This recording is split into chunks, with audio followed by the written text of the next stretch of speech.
Hop!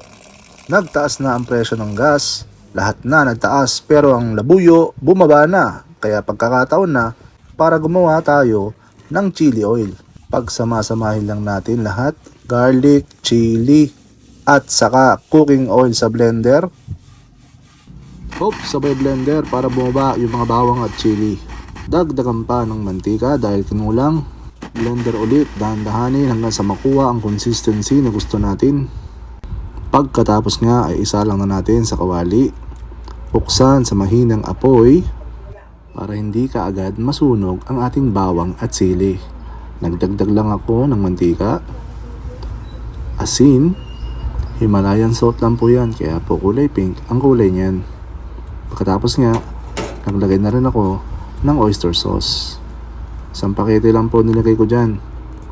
Pagkatapos nyan, nagdagdag din ako ng MSG.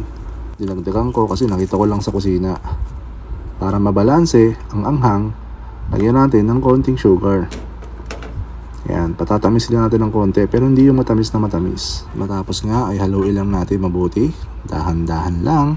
Ganon din ang apoy natin. Dapat mahina pa rin yan hanggang dulo upang hindi masunog ang ating bawang at sili. Pagka napapansin yung umaangat na yung mga mantika, ibig sabihin yan, malapit nang maluto yung ating chili oil. Pagtapos naman ito ay titingkad na ang kulay niya. Mula sa mapot ng kulay ay pupula. Ibig sabihin yan, pwede na yan. Siguraduhin lang na malinis at tuyo ang ating pagsasalinan. At tada! Meron tayong homemade chili oil.